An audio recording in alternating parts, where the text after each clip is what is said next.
Father Jose Pulikkathara. കാലം കാത്തുവെച്ചത് കണ്ടറിഞ്ഞ ആത്മീയാചാര്യൻ. അർത്ഥപൂർണമായ ജീവിതത്തിന്റെ ദശാസന്ധികളിൽ നൂതന കാഴ്ചപ്പാടുകളോടെ പ്രയാണം നടത്തിയ ദൈവദാസൻ. കൈവച്ച മേഖലകളിലൊക്കെ ദേവസ്പർശം പോലെ ദൈവീകത മുദ്രണം ചെയ്യപ്പെട്ടു. പന്ഥാവിലെ സഹപ്രയാണകർക്ക് ആത്മീയ ചൈതന്യം തൂവി ഈ വൈദികൻ പടവുകൾ താണ്ടി.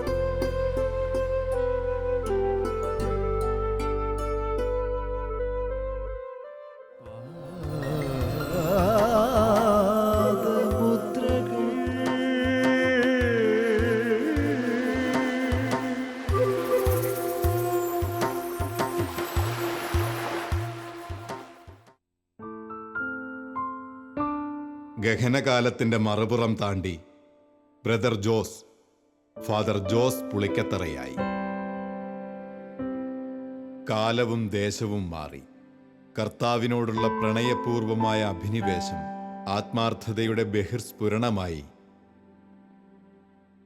പുളിക്കത്തറയുടെ ജീവിത പന്ഥാവിൽ ചിരിതൂവി നിറഞ്ഞു. സെയിന്റ് പോൾ തിക്കരിപ്പൂർ, കുട്ടൂർ, കുഞ്ഞിമംഗലം എന്നീ ചർച്ചകളിലെ സേവനങ്ങൾക്ക് ശേഷം father Pulikkathara Kanhangad holy spirit ചർച്ചിൽ സേവന നിയുക്തനായി.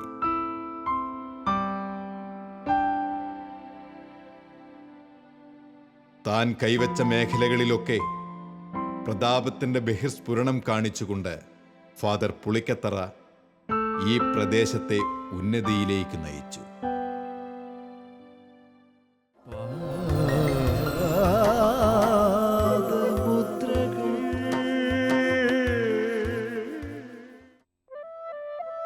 പഴയങ്ങാടി തിരുഹൃദയ ദേവാലയത്തിന്റെ വികാരിയായി സ്ഥാനമേൽക്കുമ്പോൾ വലിയ വലിയ ദൈവീക ദൗത്യങ്ങൾ അച്ഛനെ കാത്തിരിക്കുകയായിരുന്നു. ചിറക്കൽ മിഷൻ എന്ന ആത്മീയ മുന്നേറ്റത്തിന്റെ ചുക്കാൻ പിടിച്ചുകൊണ്ട് കണ്ണൂർ ജില്ലയുടെയും കാഞ്ഞങ്ങാട് പ്രദേശവാസികളുടെയും ദൈവീക ഉണർവിനാക്കം കൂട്ടി. ഫാദർ ജോസ് പുളിക്കത്തറ ഞങ്ങളുടെ ഇടവകയിൽ 1900 എൻ്റെ ഓർമ്മ 74 മുതലാണെന്ന് തോന്നുന്നുണ്ട് അദ്ദേഹം ഇവിടെ വികാരിയായിട്ടുണ്ടായിരുന്നു. ഒരു പ്രത്യേക സാഹചര്യത്തിലാണ് അദ്ദേഹത്തെ ഇവിടെ വികാരിയാക്കിയത്. ഇവിടെ ഞങ്ങൾ ഇടവക്കാരായിട്ട് ചെറിയൊരു പ്രശ്നങ്ങളുണ്ടായിരുന്നു. വളരെ വലിയ പ്രശ്നമായിരുന്നു. അത് രൂപത തലത്തിൽ അറിയപ്പെടുന്ന വലിയ പ്രശ്നമുണ്ടായപ്പോൾ ന്യായത്തിൻ്റെ പക്ഷത്ത്, സത്യത്തിൻ്റെ പക്ഷത്ത് നിന്ന് ഞങ്ങളോടൊപ്പം ഞങ്ങൾക്ക് വേണ്ടുന്ന എല്ലാ സഹായ സഹകരണങ്ങളും ചെയ്തു തന്ന വലിയൊരു ദേഹമായിരുന്നു അദ്ദേഹം. ആരെതിർത്തിട്ടും ആ ന്യായത്തിൻ്റെ പക്ഷത്തല്ലാതെ അദ്ദേഹം നിന്നിട്ടില്ല. പിന്നീട് ഇവിടെ ഈ ഇടവക നോക്കാനായി അച്ഛനെയാണ് കൊണ്ടുവന്നത്. വാസ്തവത്തിൽ പറയാമെന്നുണ്ടെങ്കിൽ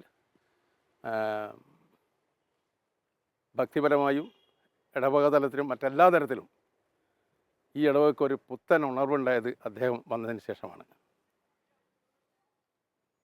സാമ്പത്തികമായി ബുദ്ധിമുട്ടുന്നവരെ കണ്ടറിഞ്ഞ് ആത്മാർത്ഥമായി സഹായിക്കാനും, വീട് നഷ്ടപ്പെട്ടു പോയിട്ടുണ്ട്, തീ പിടിച്ചിട്ടൊക്കെ വീട് നഷ്ടപ്പെട്ടു പോയിട്ടുണ്ട്, അത് പുനഃസ്ഥാപിക്കാനും അച്ഛൻ വളരെയധികം ആത്മാർത്ഥമായി ശ്രമിച്ചിട്ടുണ്ട്.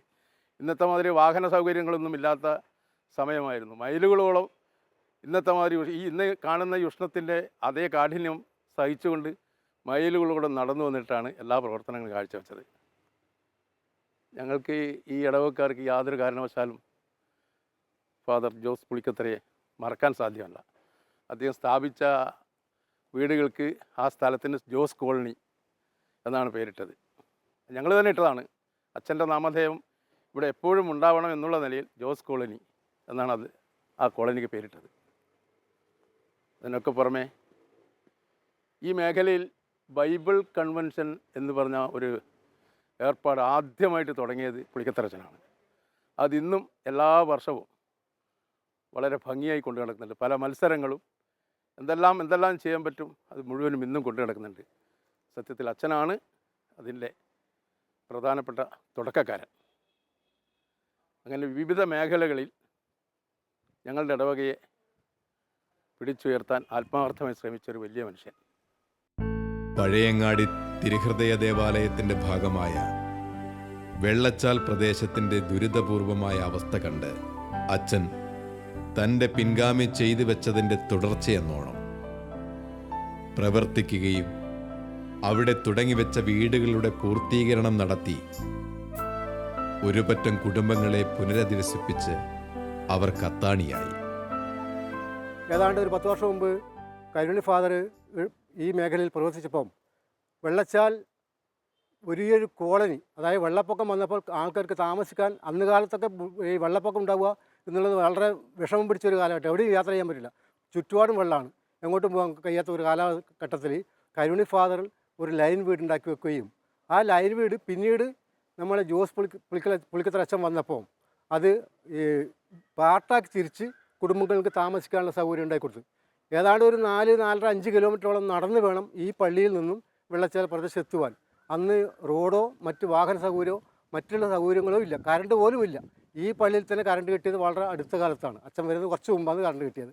അതുപോലെ തന്നെ ഏറ്റവും പിന്നോക്കാവസ്ഥയിൽ നിന്ന ഒരു മലബാറിൻ്റെ ഏറ്റവും പിന്നോക്കാവസ്ഥയിൽ നിന്ന ഒരു പ്രദേശമാണ് പഴയങ്ങാടി ഇടവക. ആ ഇടവകയിൽ ഏതാണ്ട് അന്ന് കാലത്ത് 150 കുടുംബങ്ങളുണ്ടായിരുന്നു. ഇപ്പോൾ ഇത് സൂക്ഷിച്ച് ഇവിടെ നിന്ന് കൊഴിഞ്ഞു പോയി ഏതാണ്ട് 40-35 ഇടയിലുള്ള ഇടവകങ്ങൾ മാത്രമേ ഇവിടെയുള്ളൂ. അപ്പം അച്ഛൻ്റെ പ്രവർത്തനം എന്ന് വെച്ചാൽ അന്നത്തെ പ്രവർത്തനത്തിൽ ഏർപ്പെട്ട എല്ലാവരും ഇന്ന് ആത്മാർത്ഥമായിട്ട് ഇടവകയ്ക്ക് വേണ്ടിയും ഇടവകയുടെ വിശ്വാസത്തിൽ അനിഷ്ഠിതമായി നിന്നുകൊണ്ട് ആ വിശ്വാസം ഇന്നും സംരക്ഷിക്കാൻ ബാധ്യസ്ഥരായി നിന്നുകൊണ്ട് പ്രവർത്തിക്കുന്നുണ്ട്. പിന്നീട് ജോസ് കോളനി എന്നറിയപ്പെട്ട ഈ പ്രദേശം അച്ഛൻ്റെ സാമൂഹ്യ പ്രവർത്തനത്തിൻ്റെ ഉത്തമ ഉദാഹരണമായി ഇന്നും നിലനിൽക്കുന്നു. കാലം തിരിനീട്ടിയ പ്രഭാമയം പകർന്നുകൊടുത്തതിൻ്റെ ചാരിതാർത്ഥ്യം ഈ കോളനിവാസികൾ ഹൃദയം നിറഞ്ഞ നന്ദിയോടെ ഇന്നും ഓർക്കുന്നു. വിശ്വാസത്തിൻ്റെ തീഷ്ണതയിൽ ഉരുക്കിയെടുത്ത ജനതയെ കർമ്മനിരതനാക്കാൻ പ്രയത്നിച്ച ഫാദർ പുളിക്കത്തറ ഒരു പറ്റം ആത്മീയ ഗണത്തെ പ്രാപ്തരാക്കി. 1971 മുതൽ ധാരാളം യുവജന പ്രസ്ഥാനങ്ങളുമായി സഹകരിച്ച് വന്നപ്പോൾ എന്നെ സ്വാധീനിച്ച ഏറ്റവും നല്ല വ്യക്തികളിലൊന്നായി ഞാൻ ഫാദർ ജോസ് പുളിക്കത്തറയെ കാണുന്നു. അദ്ദേഹം യുവജന സംഘടനകളെ പ്രോത്സാഹിപ്പിക്കുന്നതിന്, ഇടവകയിലെ യുവജനങ്ങളെ വളർത്തുന്നതിന്, ഇടവകയിലെ സാമൂഹിക അന്തരീക്ഷം മാറ്റുന്നതിന് വേണ്ടി അദ്ദേഹം ധാരാളം പ്രയത്നങ്ങൾ നടത്തിയിട്ടുണ്ട്. അതിലേറ്റവും എന്നെ സ്വാധീനിച്ചത് അദ്ദേഹത്തിൻ്റെ കാലത്ത് ഇവിടെ യുവജന പ്രസ്ഥാനങ്ങളുമായിട്ട് നടന്നിട്ടുള്ള CLC സംഘടനയുടെ പ്രവർത്തനങ്ങളാണ്. CLC സംഘടനയെ സജീവമാക്കുന്നതിന് വേണ്ടി രൂപതയിലെ ഏറ്റവും വലിയ ശക്തിയുള്ള പ്രസ്ഥാനമായി മാറ്റുന്നതിനും അദ്ദേഹം ധാരാളം പ്രയത്നിച്ചു. കലാപ്രവർത്തനത്തിലൂടെ യുവജനത്തിൻ്റെ മനസ്സറിഞ്ഞ് പ്രവർത്തിക്കുകയും അവരുടെ അഭിരുചികൾക്കനുസരിച്ച് ആത്മീയ ഉണർവിനാക്കം കൂട്ടുകയും ചെയ്തുകൊണ്ട് ഫാദർ ജോസ് പുളിക്കത്തറ സമൂഹത്തിലേക്ക് ഇറങ്ങി. ഏകദേശം 4 ദശാബ്ദക്കാലങ്ങൾക്ക് മുമ്പ് ഈ പ്രദേശം കോഴിക്കോട് രൂപതയുടെ ഭാഗമായിരുന്നു. അന്ന് ചിറക്കൽ മേഖലയുടെ CLC ഡയറക്ടറായിട്ട് പിതാവ് പുളിക്കത്തറ അച്ഛനെയാണ് ഇവിടെ നിയമിച്ചത്. അച്ഛൻ്റെ നേതൃത്വത്തിൽ ഇവിടുത്തെ യുവജനങ്ങളുടെ സാംസ്കാരിക വിദ്യാഭ്യാസ മേഖലകളിലെ പ്രോത്സാഹനാർത്ഥം CLC വോയിസ് ഓഫ് ചിറക്കൽ എന്നൊരു സംഘടനയ്ക്ക് രൂപം നൽകുകയുണ്ടായി. ഈ സംഘടനയുടെ ആഭിമുഖ്യത്തിൽ യുവജനങ്ങളെ കലാകാരന്മാരെ ഒരു കൂട്ടായ്മയിൽ കൊണ്ടുവരികയും അവർക്ക് പ്രോത്സാഹനാർത്ഥം ഗാനമേള, നാടകം മുതലായവ സംഘടിപ്പിക്കുകയും ചെയ്തു. ഗാനരചനക്കും അതുപോലെ തന്നെ സംഗീത സംവിധാനത്തിനും പ്രത്യേക പ്രോത്സാഹനം നൽകുകയും ക്രിസ്തീയ ഭക്തിഗാനങ്ങൾ രചിച്ച് ആകാശവാണിയിൽ പ്രക്ഷേപണം ചെയ്യാൻ അവസരം ഒരുക്കിക്കൊടുക്കുകയും ചെയ്തു. ഏകദേശം 25 വർഷക്കാലത്തോളം ഈ ആകാശവാണിയിൽ ക്രിസ്തീയ ഭക്തിഗാനം അവതരിപ്പിച്ചിട്ടുണ്ട്. ഇതിനുവേണ്ടി അച്ഛൻ വളരെയധികം പരിശ്രമം ചെയ്തിട്ടുണ്ട്. അച്ഛൻ്റെ പരിശ്രമം കൊണ്ട് തന്നെ ഈ ഭാഗത്ത് ക്രിസ്മസ് കാലയളവിൽ ക്രിസ്തുമസ് ഗാനോത്സവം എന്ന പരിപാടികൾ സംഘടിപ്പിക്കുകയും ഈ മേഖലയിലെ താവം, മാട്ടൂൽ, മാടായി, പഴയങ്ങാടി, ചെറുകുന്ന്, പയ്യന്നൂർ, പിലാത്ര മുതലായ ഇടവകകൾ പങ്കെടുപ്പിച്ച് ഗാനോത്സവം, ക്രിസ്തീയ കരോൾ ഗാന മത്സരം സംഘടിപ്പിക്കുകയുണ്ടായി. അച്ഛൻ തുടങ്ങിവെച്ച കലാപ്രവർത്തനത്തിൻ്റെ സജീവ പ്രവർത്തകൻ ആ ഓർമ്മ പങ്കുവയ്ക്കുന്നു. ബഹുമാനപ്പെട്ട പുളിക്കത്തറ അച്ഛൻ്റെ നേതൃത്വത്തിലാണ് CLC വോയിസ് ഓഫ് ചിറക്കൽ, CLCയുടെ ഒരു ഹാർട്ട് വിങ്ങായിട്ട് ഒരു സംഘടന രൂപീകരിച്ചിരുന്നു. റേഡിയോ പ്രോഗ്രാമും ഗാനമേളയും ഒക്കെയായി പാവപ്പെട്ട വീട്ടിലെ കുട്ടികളെ ഉയർത്തിക്കൊണ്ടുവരികയും ചെറുക്കൽ മിഷനിൽപ്പെട്ടവരാണ്. പയ്യന്നൂർ മുതൽ പാപ്പിൻശ്ശേരി വരെ ഉള്ള കലാകാരന്മാർ ഇതിനുവേണ്ടി വർക്ക് ചെയ്തിട്ടുണ്ട്. അതിൽപ്പെട്ട ഒരു റേഡിയോ കലാകാരനാണ് ഞാൻ ആ സമയത്ത് ഹാർമോണിസ്റ്റായിരുന്നു. 1974 മാടായി ഹോളി ക്രോസ് ചർച്ചിലെത്തിയ അച്ഛൻ 1978 വരെ അവിടെ പ്രവർത്തിച്ചു. പ്രാർത്ഥനയുടെ മഹത്വമറിയാതിരുന്ന മാടായിലെ ഒരു പറ്റം ആളുകളിലേക്ക് പ്രാർത്ഥനാ ചൈതന്യത്തിൻ്റെ വെളിച്ചം തൂവി അച്ഛൻ അവരിലൊരാളായി. കൃഷിയും പ്രാർത്ഥനയും വിദ്യാഭ്യാസവും ഏകോപിപ്പിച്ച് അച്ഛൻ ഈ ഇടവകയുടെ കരുത്തായി മാറി.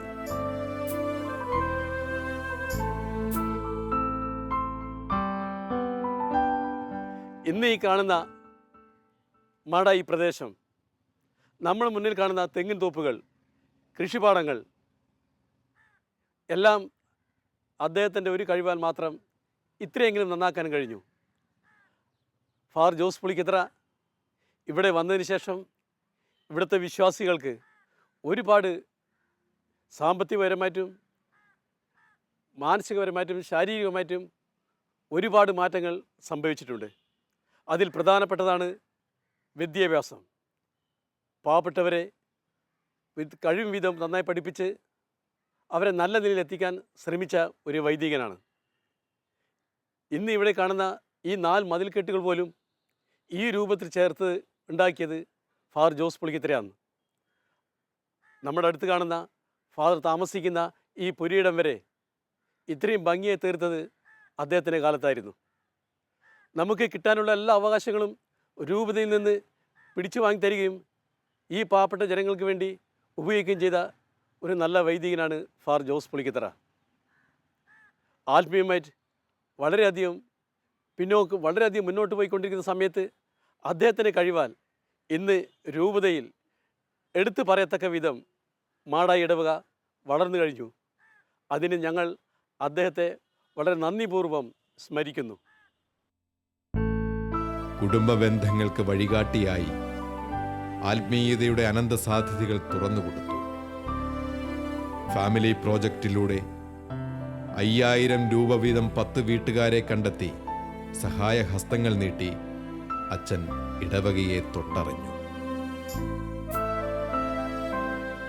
ഈ കാണുന്ന ചുറ്റുമതിൽ തീർത്ത് ഈ ദേവാലയത്തെ സുരക്ഷിതമാക്കി.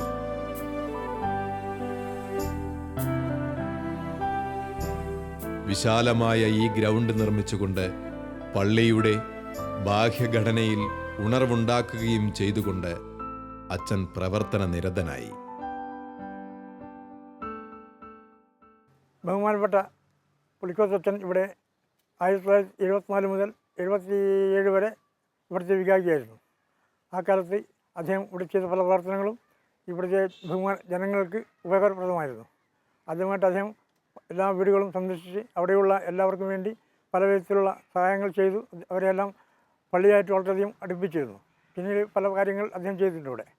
ഇവിടെ അന്ന് ഒരു സ്റ്റേജ് ഉണ്ടായിരുന്നില്ല. ബഹുമാനപ്പെട്ട വികാരിയച്ഛൻ്റെ നേതൃത്വത്തിൽ ഞങ്ങൾ ഇവിടെ ഒരു സ്റ്റേജ് ഉണ്ടാക്കി. പിന്നെ കോമ്പൗണ്ട് മതിൽ മുൻവശം കോമ്പൗണ്ട് ഉണ്ടായിരുന്നില്ല. അതിനുവേണ്ടി അദ്ദേഹം വളരെ പ്രവർത്തിച്ച് അത് ധീരമായി ചെയ്തു. അദ്ദേഹം അത് പ്രവർത്തി ചെയ്തു. പിന്നെ ഇവിടെ പ്രധാനപ്പെട്ട പ്രശ്നം ഉണ്ടായത് 2 വീട്ടുകാർ തമ്മിലുള്ള ഒരു പ്രശ്നമായിരുന്നു. ആ പ്രശ്നം വളരെ സൗമ്യമായി പറഞ്ഞു തീർക്കുകയും ചെയ്തു. പിന്നെ അദ്ദേഹത്തെ ഇവിടെയുള്ള ജനങ്ങളായിട്ട് വളരെയധികം അടുക്കുകയും അവിടെയായിട്ട് വളരെ പ്രവർത്തിക്കുകയും ചെയ്തിട്ടുണ്ട്. ചേലക്കര പള്ളിയുടെ സബ്സ്റ്റേഷൻ പള്ളിയായി ഫാദർ പുളിക്കത്തറ സ്ഥാപിച്ചതാണ് മാടായിലെ ഈ വേളാങ്കണ്ണി മാതാ ദേവാലയം. ഏറെ ദൂരം താണ്ടി ആരാധനയ്ക്കായി ചേലക്കരയിൽ പോയിക്കൊണ്ടിരുന്ന ആളുകൾക്ക് ഇത് വലിയ ഒരു ആശ്വാസമായി. കിലോമീറ്ററുകളോളം കാൽനടയായി യാത്ര ചെയ്ത് മാടായിലെ ഈ പള്ളിയിൽ വന്ന് വിശുദ്ധ ബലി അർപ്പിച്ച് തിരിച്ചും കാൽനടയായി നടന്നു പോകുമായിരുന്നു അച്ഛൻ. കുർബാന ചൊല്ലുന്നത് എപ്പോഴും ഇവിടെ വൈകുന്നേരമാണ്. വൈകുന്നേരം കുർബാന കഴിക്കും. പിന്നെ പഴയങ്ങാടിലും മാടായിൽ നിരവമ്പുറം ഇങ്ങനെയൊക്കെയാണ് അച്ഛൻ ബുദ്ധിമുട്ടിയിട്ടൊന്ന് നടന്നു പോകുന്നത്.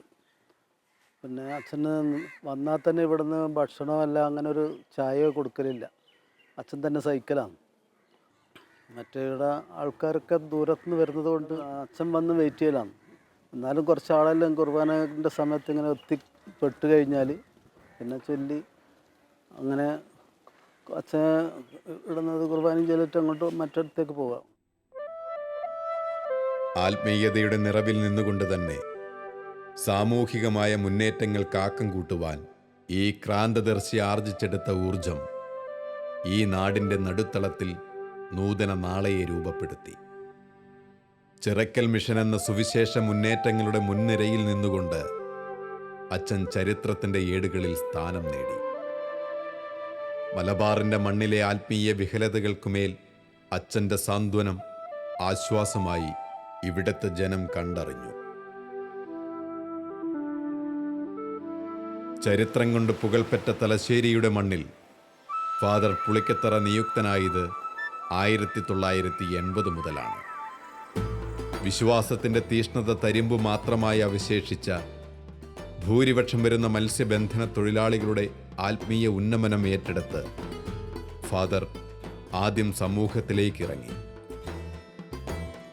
വഴി പിരിഞ്ഞവരെയും വഴി തെറ്റുന്നവരെയും കണ്ടെത്തി കൂടെ കൂട്ടി. നിങ്ങൾ എൻ്റെ കൂടെ വരുവിൻ, നിങ്ങളെ ഞാൻ മനുഷ്യരെ പിടിക്കുന്നവരാക്കാം എന്ന ക്രിസ്തുനാഥൻ്റെ വാക്കുകൾ ഉരുവിട്ടുകൊണ്ട് ഈ പുരോഹിതൻ അവർക്കിടയിൽ പ്രവർത്തിച്ചു. 1980 മുതൽ 86 വരെയുള്ള 6 വർഷം ചാലിൽ പ്രദേശത്തിൻ്റെ നവോത്ഥാന കാലഘട്ടമെന്നാണ് വിശേഷിപ്പിക്കുന്നത്. ആത്മീയ സാമൂഹ്യമായ സമസ്ത മേഖലകളിലും അച്ഛൻ തൻ്റെ പ്രവർത്തനം വ്യാപിപ്പിക്കുകയും അണുവിടവിടാതെ ആത്മീയ പുരോഗതി കരസ്ഥമാക്കുകയും ചെയ്തുകൊണ്ട് മുന്നേറി എന്ന് ഗുരുസ്മരണയോടെ ഇന്നത്തെ വികാരി father Francis Antony.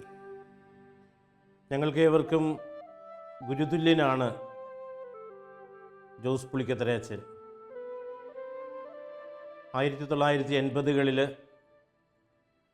Cent Peter's ചാലിൽ, അതായത് ഈ ഇടവകയിൽ വരികയും ഏതാണ്ട് 6 വർഷക്കാലം ഇവിടെ സ്തുത്യർഹമായ സേവനം അനുഷ്ഠിക്കുകയും ചെയ്തു. അച്ഛൻ വരുന്ന സമയം ഒരു പ്രത്യേക സാഹചര്യമായിരുന്നു.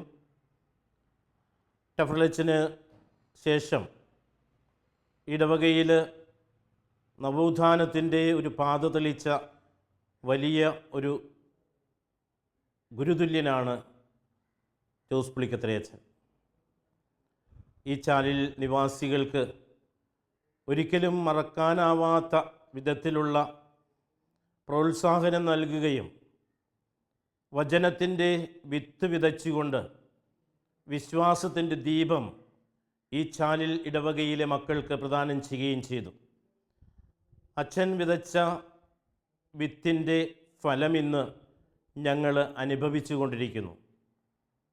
വിവിധ മേഖലകളിൽ, വിദ്യാഭ്യാസ മേഖലയിൽ, ആതുര ശുശ്രൂഷ രംഗത്ത്, അതുപോലെ തന്നെ ഇംഗ്ലീഷ് വിദ്യാഭ്യാസം നമ്മുടെ മക്കൾക്ക് ലഭിക്കണം, ഉന്നത പദവികളിലേക്ക് വരണം എന്നുള്ള ദീർഘവീക്ഷണത്തിൽ അച്ഛൻ തുടങ്ങിവെച്ച പലതും ഇന്ന് വലിയ വലിയ പ്രസ്ഥാനങ്ങളായി മാറുന്നു.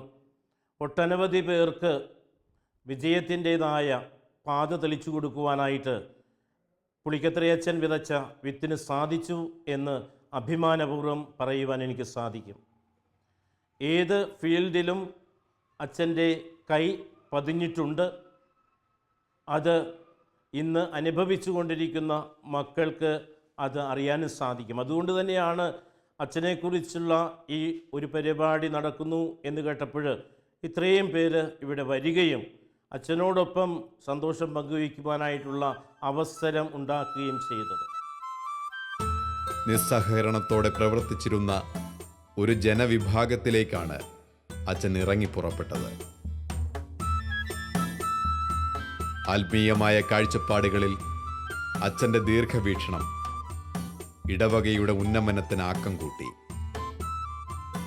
1980 കാലഘട്ടത്തിലാണ് അച്ഛൻ ഈ ഇടവകയിലേക്ക് കയറി വരുന്നത്.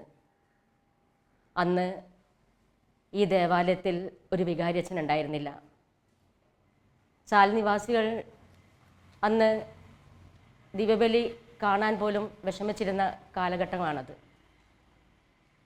അന്ന് ഈ ഇടവകയിലേക്ക് വരാൻ അച്ഛന്മാരില്ലാതെ ഉണ്ടായിരുന്ന സമയത്ത് കോഴിക്കോട് രൂപതയായിരുന്നു അന്ന് ഞങ്ങളുടെ രൂപത. അവിടെ ഫാദർമാരുടെ ഒരു മീറ്റിങ്ങിൽ വെച്ച് ഈ ഇടവകയിലേക്ക് വരാൻ ഒരു അച്ഛന്മാരും തയ്യാറായിരുന്നില്ല. അന്ന് ഫാദർ ജോസ് പുളിക്കത്തറ അച്ഛൻ ഞാൻ ഈ ഇടവകയിലേക്ക് പോകാമെന്ന് എഴുന്നേറ്റ് പറഞ്ഞതുകൊണ്ട് ഞങ്ങൾക്കൊരച്ഛനെ കിട്ടി. അച്ഛനിവിടെ വരുമ്പോൾ ഈ സ്ഥലത്ത് അച്ഛനെ സ്വീകരിക്കാനോ അച്ഛനെ എതിരേറ്റ് കൊണ്ടുവരാനോ ഇവിടെ ആരും ഉണ്ടായിരുന്നില്ല. അച്ഛനിവിടെ വന്നു. ഒരുപാട് ജനങ്ങളുമായി സമ്പർക്കം ഉണ്ടാക്കി ദേവാലയം വീണ്ടും പുതുക്കി പണിതതുപോലെ അച്ഛൻ എല്ലാ ജനങ്ങളെയും ദേവാലയത്തിലേക്ക് ഒന്നിച്ചു കൂട്ടുകയും ആത്മീയമായി എല്ലാവരെയും അടുപ്പിക്കുകയും ചെയ്തു. അതുപോലെ ദിവ്യബലിക്ക് ശേഷം അച്ഛൻ പ്രധാനമായി ഒരു കാര്യം പറഞ്ഞിരുന്നു. 3 പ്രാവശ്യം പരിശുദ്ധ ദൈവ കാരുണ്യത്തിന് എന്നുള്ള ആ പ്രാർത്ഥന 3 പ്രാവശ്യം ഏറ്റുചൊല്ലുകയും കുരിശ് വരെയും കഴിഞ്ഞ് മാത്രമേ ദിവ്യബലി അവസാനിപ്പിക്കാൻ പാടുള്ളൂ എന്ന്. അതിന്നും ഇവിടെ തുടരുകയാണ്. എങ്ങനെ സമൂഹത്തിൻ്റെ നാഡീസ്പന്ദനമാവണം എന്ന് കാണിച്ചുകൊണ്ട് പുളിക്കത്തറ പ്രവർത്തന നിരതനായി. കേരള ഗവർണറെ പങ്കെടുപ്പിച്ചുകൊണ്ട് നടത്തിയ മെഗാ മെഡിക്കൽ ക്യാമ്പ് സമൂഹത്തിലെ ഇതര മതസ്ഥരിലും പൗരോഹിത്യത്തിൻ്റെ വില എന്തെന്ന് അറിയിക്കുന്ന തരത്തിൽ വിജയകരമാക്കി. മതസൗഹാർദ്ദപരമായ പ്രവർത്തനങ്ങൾ ഈ നാടിൻ്റെ നാനാത്വത്തിൽ ഏകത്വം കാണിക്കുന്നതായിരുന്നു. 1980 എന്ന കാലഘട്ടം ചാലിൽ സെൻറ്റ് പീറ്റേഴ്സ് ഇടവകയെ സംബന്ധിച്ചിടത്തോളം വളരെ നിർണായകമായ ഒരു കാലഘട്ടമാണെന്ന് ഞാൻ പറയും. കാരണം ആധ്യാത്മിക രംഗത്തും ഭൗതിക രംഗത്തും നിരവധി മാറ്റങ്ങൾ ഉണ്ടാക്കാൻ വേണ്ടി പ്രസ്തുത കാലയളവിൽ സാധിച്ചത് റവറൻഡ് ഫാദർ ജോസ് പുളിക്കത്തറയുടെ വരവോടെയാണ്. നിരവധി പ്രവർത്തനങ്ങൾ കാഴ്ചവെക്കാൻ വേണ്ടി അച്ഛൻ്റെ ഈ ചുരുങ്ങിയ കാലയളവിൽ സാധിച്ചിട്ടുണ്ട്. പ്രധാനമായിട്ടും പറയുകയാണെങ്കിൽ സംഘാടന രംഗത്ത് വളരെയധികം പ്രാഗൽഭ്യം തെളിയിച്ച ഒരു വ്യക്തിയാണ് റവറൻഡ് ഫാദർ ജോസ് പുളിക്കത്തറ. അതിന് ഉത്തമ ഉദാഹരണമാണ് തലശ്ശേരിയിൽ നടന്ന വളരെ ബഹുലമായി നടന്ന ഒരു മെഡിക്കൽ ക്യാമ്പ്. ചാലിൽ പ്രദേശത്ത് നടന്ന മെഡിക്കൽ ക്യാമ്പിൻ്റെ സംഘാടനം അതിൻ്റെ അതീവമായ ഒരു ഉദാഹരണം മാത്രമാണ്. ആ പ്രസ്തുത മെഡിക്കൽ ക്യാമ്പിൽ 1000-ഓളം പേർ പങ്കെടുക്കുകയും അതിൽ ബഹുമാനപ്പെട്ട കേരള ഗവർണർ ഉദ്ഘാടനം ചെയ്യുകയും അന്നത്തെ സബ് കളക്ടറായിരുന്ന അമിതാഭ് കാന്തിൻ്റെ പ്രവർത്തന പാരമ്പര്യം കൊണ്ട് വളരെയധികം ശ്രദ്ധ പതിച്ചു പറ്റിയ ഒരു പരിപാടിയായിരുന്നു അത് എന്നുള്ള കാര്യത്തിൽ യാതൊരു തർക്കവുമില്ല. മറ്റൊരു പ്രധാനപ്പെട്ട കാര്യം എന്ന് പറയുന്നത് ആധ്യാത്മിക രംഗത്ത് മാത്രമല്ല എല്ലാ രംഗങ്ങളിലും മായാത്ത വ്യക്തിമുദ്ര അദ്ദേഹം പതിപ്പിക്കുകയുണ്ടായി.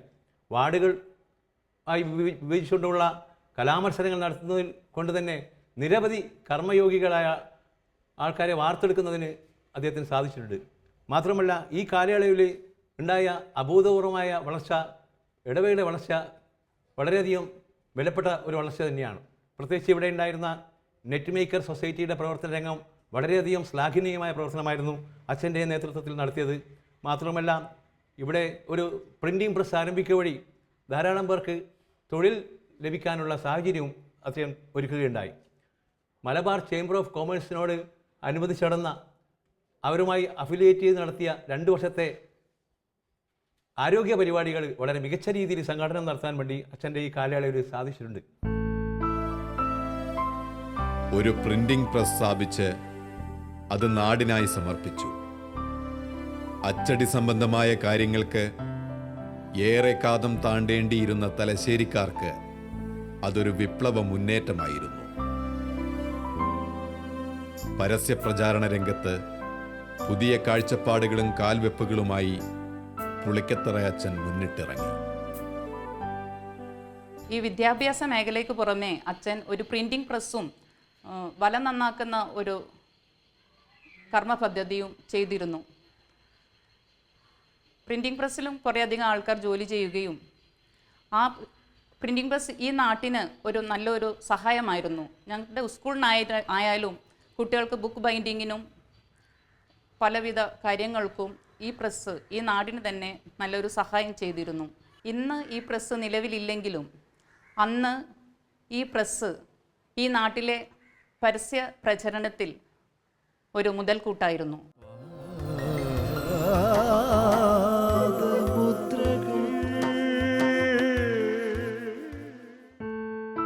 ഫാദർ ജോസ് പുളിക്കത്തറയുടെ മറ്റൊരു പ്രധാന ചുവടുവെപ്പായിരുന്നു Thalassery Saint Peter's English medium school. Father Jose പുളിക്കത്തറയെ ദൈവം തിരഞ്ഞെടുത്തത് ചുണ്ടേൽ തീർത്ഥാടന കേന്ദ്രത്തിലെ വികാരിയായിട്ടായിരുന്നു. ഈ തീർത്ഥാടന കേന്ദ്രത്തിന്റെ സമഗ്രമായ വികസനം സ്വപ്നം കണ്ട് പ്രവർത്തിച്ച പുളിക്കത്തറ അച്ഛൻ ഈ നാട്ടുകാരുടെ പ്രിയങ്കരനായി മാറിയത് വളരെ കുറഞ്ഞ കാലം കൊണ്ടായിരുന്നു.